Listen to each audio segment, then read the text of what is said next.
Wow, I've always loved history. As far back as I can remember, I've held a deep reverence for the past.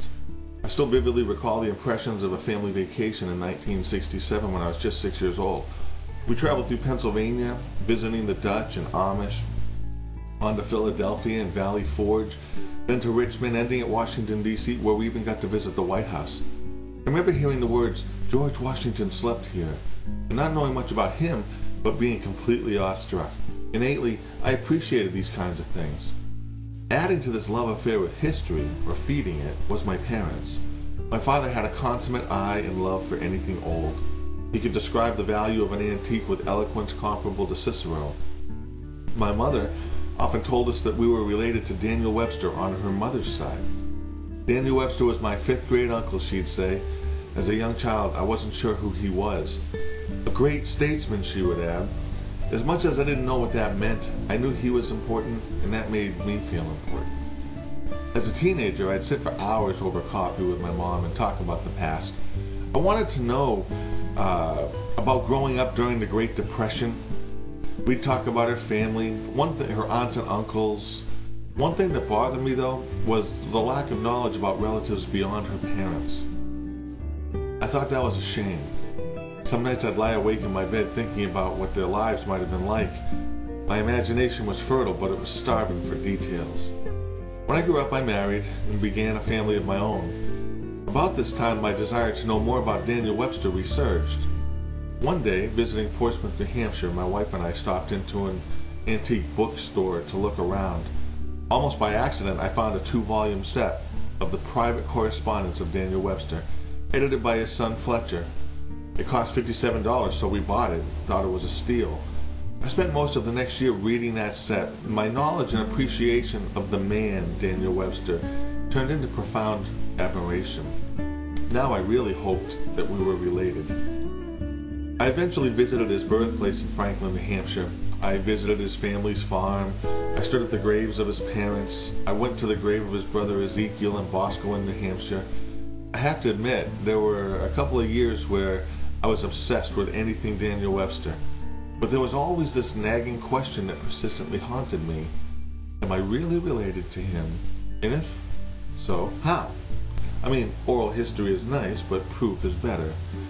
I went to the Milford and Nashua Public Libraries and tried to do research. I even went to the State Library in Concord and read through scads of published genealogies. I had no idea what I was doing, and so pretty soon I hit a dead end. All I did know was that my maternal great-grandmother was named Elizabeth Tappan and her husband was Frank Webster, and that they had lived in Sandwich, New Hampshire. I knew nothing beyond that, no dates of birth, marriage, death, etc. By this time I was in my late 20s, working full-time and raising some small children with my wife. I laid it on a back burner. I promised myself, though, that someday when I had the time, I'd solve this mystery or finally prove it to be false. Well, another 15 years went by, and in June of 2007 I was ready to take another stab at it. The last time I had actively worked on the family tree, I came to the conclusion pretty quickly that I'd need to do a lot of traveling, visiting towns, churches, archives, searching through endless rolls of microfiche, all of which I wasn't in any position to do. But we were now 10 years into the internet age, and I thought that a lot of the information might be available online now. And little did I realize then just how much information I would find.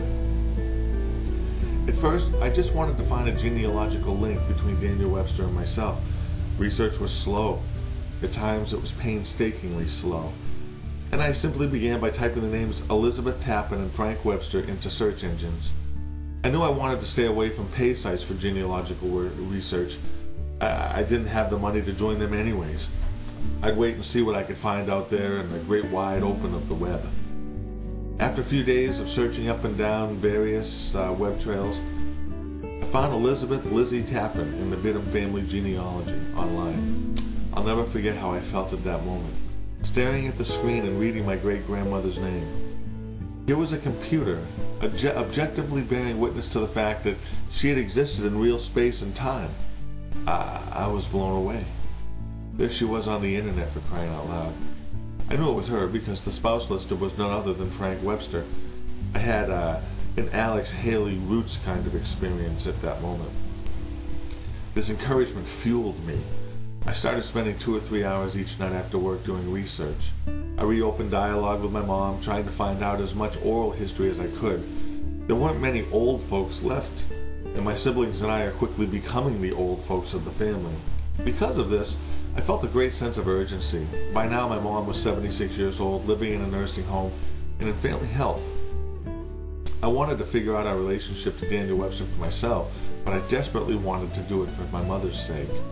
I wanted her to know beyond a doubt. So I resolved not to give up this time until I finished the job.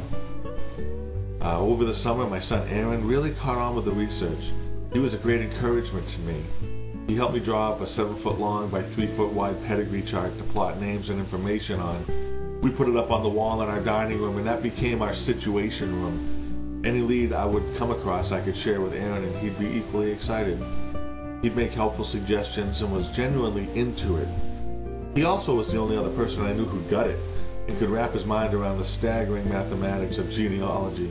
For instance, with every generation, the number of grandparents on that generational line doubles. By the time you get to your 12th great-grandfather, he's only one of 2,048 grandparents on that level.